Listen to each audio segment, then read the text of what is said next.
आज class 10th के लिए एपी का लेक्चर नंबर 4 होगा। मैंने 3 लेक्चर कंप्लीट करा दिए। और अगर आपको क्लास पसंद आ रही है तो कृपया अपने फ्रेंडों को शेयर करें। तो देखो आज का लेक्चर थोड़ा खास है। क्वेश्चन नंबर 15 से होगा। क्वेश्चन नंबर 15 कह रहे हैं कि क्या 144 समांतर श्रेणी, ये 144 जो नंबर है वो समांतर श्रेणी 3,7,11 का एक पद है, इस पे अपने उत्तर की पुष्टि करें। उसका कहने का मतलब है कि जो 144 दिया है, 144 दिया है, ये एपी का, इस एपी का कोई टर्म है तो हम चेक करते हैं। यानी कोई ये टी एन होगा, ए एन होगा, तो मैंने कहा ए एन इक्वल टू में 144। अब कह रहा है एपी क्या है 3,7,11। अब 3,7,11 3 कितना है, ए इक्वल टू 3, पहला पद तो 3 है तो ए इक्वल टू 3 हो जाएगा। Common difference d equal to होता है T2 माइनस T1, तो ये T1 T2 और T3, 7 माइनस 3 और डी इक्वल टू आ जाएगा 4। चेक कर लो, अगर इसका कोई टर्म होगा तो शो करेगा। तो A N equal to A plus N minus 1 into में डी। एन टर्म अगर पूरा आएगा तो 140, तो ए एन की वैल्यू क्या है 144 इक्वल टू में ए की वैल्यू आपकी 3 हो जाएगी plus N minus 1 into d की वैल्यू 4 हो जाएगी। 3 प्लस का उधर से आएगा तो हो जाएगा आपका माइनस का। तो 144 माइनस 3 इक्वल टू में होगा n minus 1 multiply 4, n minus 1 into में 4। तो 144 से 3 जाएगा तो 141 इक्वल टू एन माइनस 1। ये 4 मल्टीप्लाई में इधर होगा तो डिवाइड में, यानी डिवाइड करने से पूरा डिविजिबल नहीं होगा। तो कोई नंबर हाफ या पॉइंट में नहीं होता, नंबर हमेशा पूरा पूरा होता है। तो ये एपी कोई टर्म 144 एपी का कोई पद नहीं है, एपी का कोई पद नहीं है, नो टर्म इन एपी, कोई पद नहीं है। 144 no term in AP.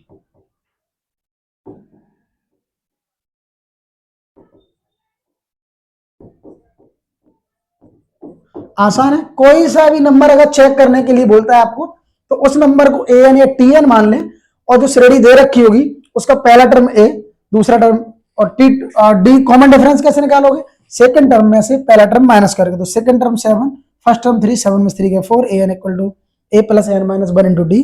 144 equal to 3 plus N minus 1 into multiply 4, plus का 3 इस तरफ लोगे तो साइन चेंज होगा, 144 माइनस 3 141, 4 मल्टीप्लाई में डिवाइड में। 4 से 141 पूर्णतः डिविजिबल नहीं है।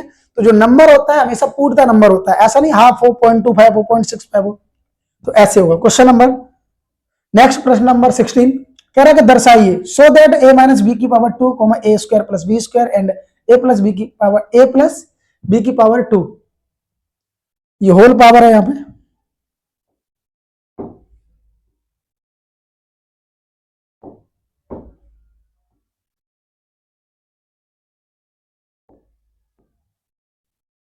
ये होल पावर है। तो क्या कह रहा है आर एन एपी, कह रहा है सो दैट, दर्शाइए कि जो टर्म दे रखे एपी के, अगर ऐसा कभी भी हो कि 3 पद या 4 पद दिए हो, पता करना कि एपी के हैं, तो आप एपी को प्रूव करने के लिए उन टर्म्स का, उन पदों का, उन टर्म्स का कॉमन डिफरेंस, उन पदों का सार्वांतर पता करो। क्या पता करो, सार्वांतर, यानी कॉमन डिफरेंस डी पता करो।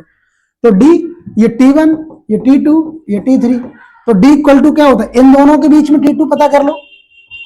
तो डी इक्वल टू हो जाएगा T2 माइनस T1, और एक डी पता कर लो T3 माइनस T2।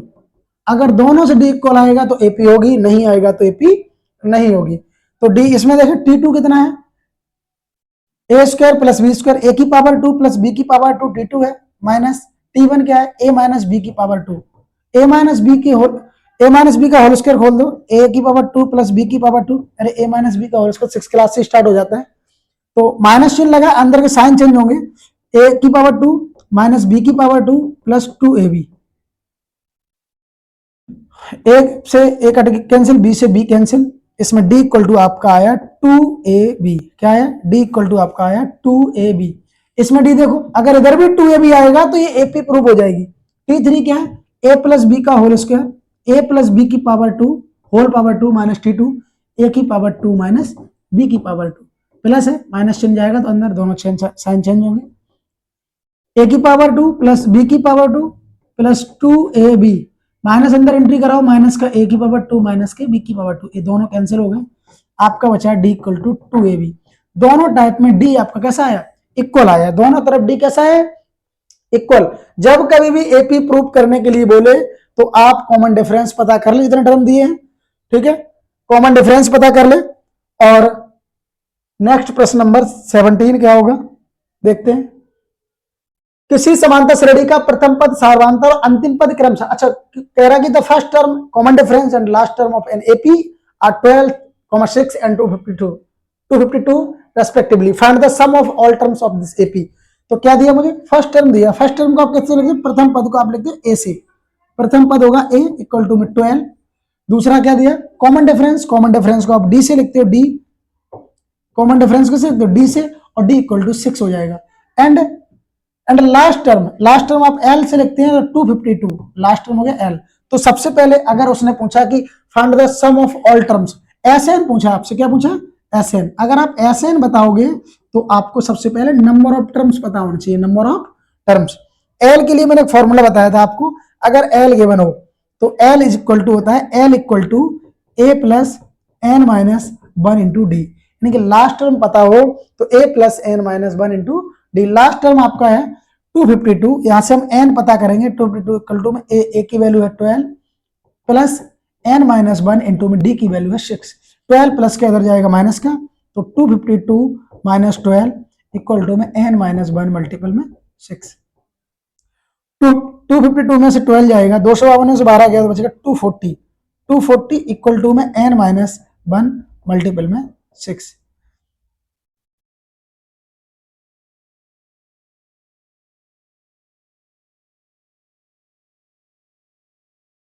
तो आगे जब देखोगे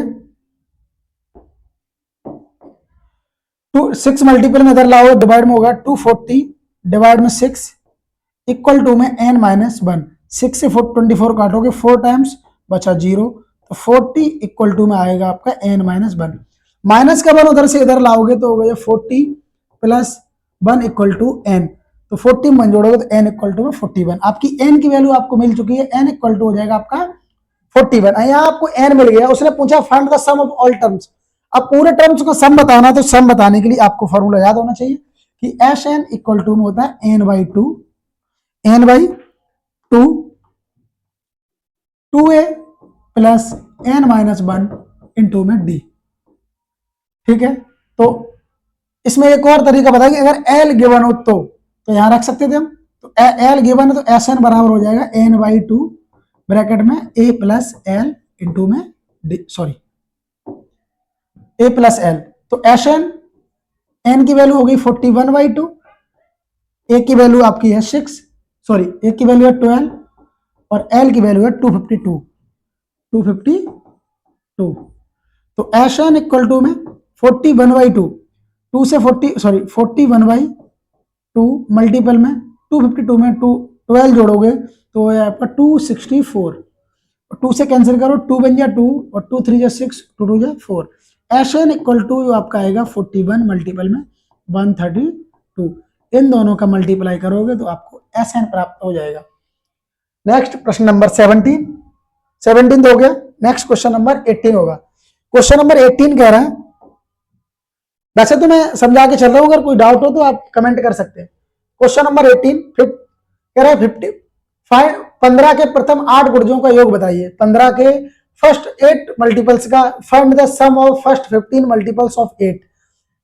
15 के प्रथम 8 गुणजों का योग यानी कि जैसे 15 टेबल काउंट करो 15 बन जाए 15 2 जा 30 तो ऐसे 8 टर्म्स का सम तो n इक्वल टू हो जाएगा आपका 8 सम पूछा है तो n तो हो गया 8 और a इक्वल टू हो गया 15 और d भी आपका 15 हो क्योंकि 15 ऐड करने पर ही अगला टर्म मिलेगा। तो इसने सम पूछा है सम का फॉर्मूला मैंने अभी बताया था आपको एस एन इक्वल टू में n/2 bracket start 2a plus N minus 1 into में डी।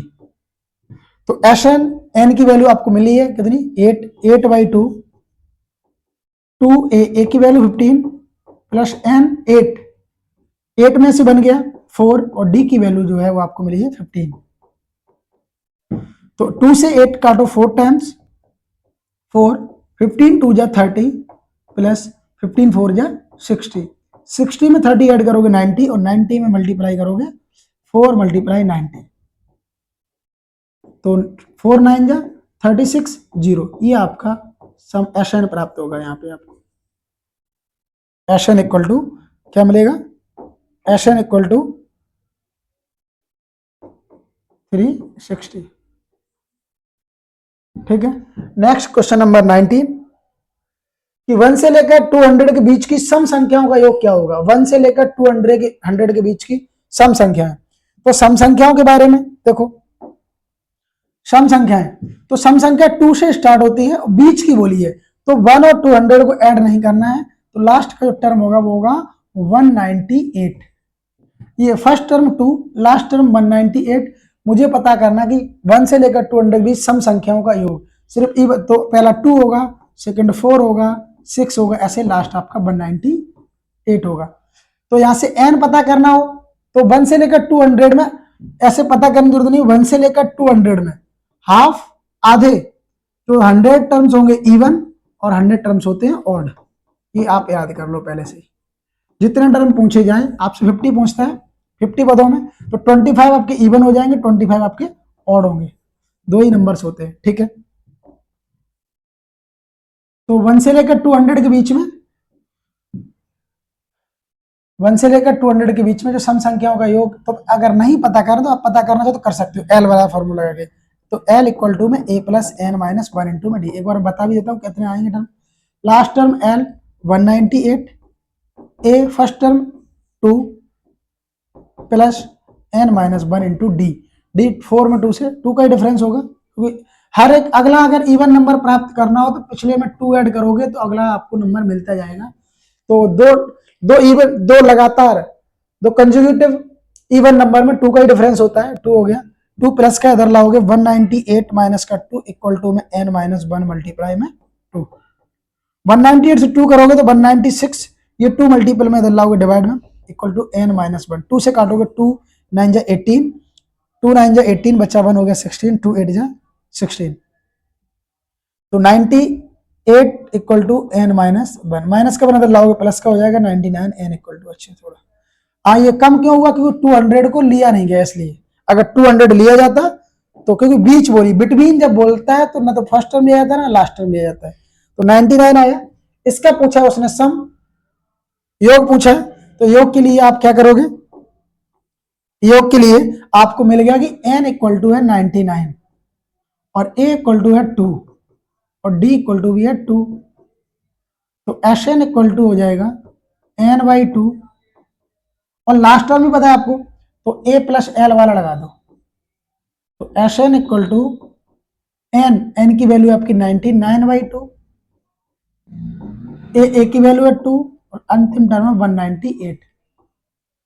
एन इक्वल टू जो आपको मिलेगा 99/2 मल्टीपल में 198 में 2 ऐड करोगे तो होगा 200 और 2 से डिवाइड करोगे तो हो जाएगा 100 और 99 में 100 से मल्टीप्लाई करोगे तो एन इक्वल टू 99 मल्टीप्लाई 100, तो एन इक्वल टू हो जाएगा 99 बन जाए 99 00 पीछे, ये जोड़ने पर आपको मिल जाएगा।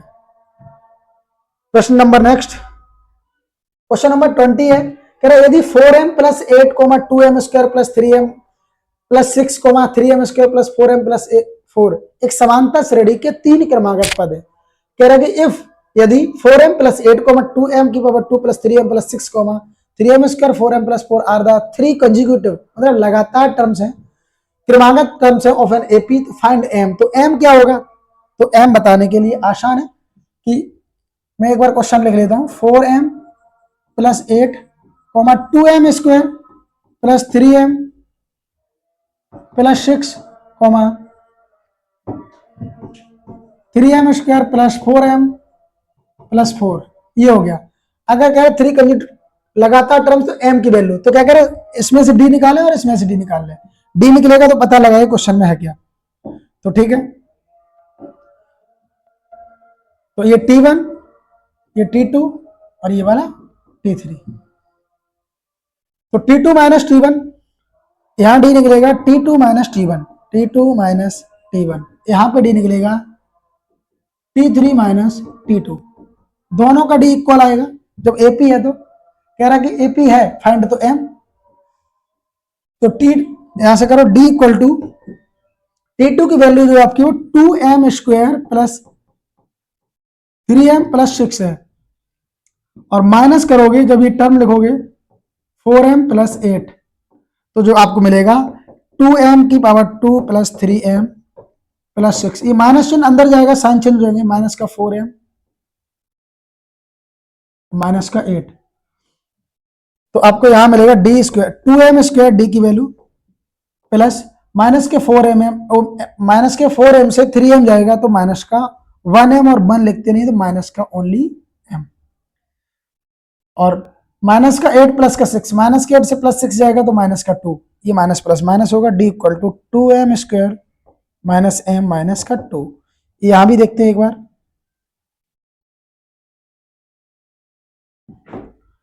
यहाँ डी इक्वल टू T3 आपका 3m square plus 4m plus 4 होगा, 3m स्क्वायर 4m प्लस 4, इधर का टर्म लोगे माइनस का 2m स्क्वायर माइनस 3m, मैंने डायरेक्ट एंट्री करा दी यहाँ पर माइनस का 6, जब ये माइनस लगेगा तो माइनस अंदर जाएगा, तो डी इक्वल टू 3m में से 2m जाएगा तो 1m, 1m के साथ 1 लिखेंगे नहीं, 4m में से 3m जाएगा ओनली m, और माइनस के 6 में से 4 जाएगा तो माइनस का 2, ये डी 2 आ गए। तो यहां से हल करोगे, m की वैल्यू पूछी है तो d बराबर कर दो दोनों, तो d ये d1 कर दो और ये d2 कर दो, d2 d2 d1 d1 d1 d1, अब बना दो d1 equal to d2, d1 equal to d2, तो d1 जो मिला है 2m स्क्वायर माइनस का m माइनस का 2, उधर मिला है m स्क्वायर प्लस का m माइनस का 2, माइनस 2 से माइनस 2 कैंसिल, दोनों में m कॉमन ले लो, m कॉमन लोगे तो यहाँ बचेगा 2m माइनस का 1 इक्वल टू में m कॉमन लोगे तो m प्लस का 1, m से m कैंसिल, आपको मिलेगा 2m माइनस 1 इक्वल टू में m प्लस 1, ये m इधर ले लो माइनस 1 उधर ले लो, 1 पहले से ही माइनस को उधर जाएगा, प्लस का 1 1 और 1 2 हो जाएगा, m प्लस के इधर लाओगे तो बचेगा m इक्वल टू आपको यहाँ पर 2 मिलेगा। क्वेश्चन अच्छा एक्सपेक्टेड है, पूछ सकता है आपसे, ना समझ में आए तो कमेंट कर देना। नेक्स्ट क्वेश्चन नंबर 21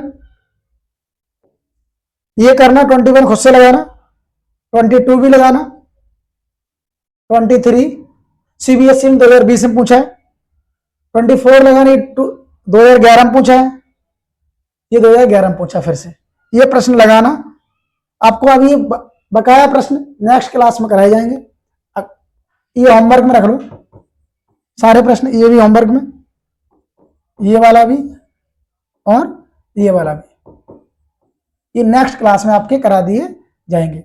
यदि क्लास आपको पसंद आई हो तो लाइक करें, शेयर करें, सब्सक्राइब करें।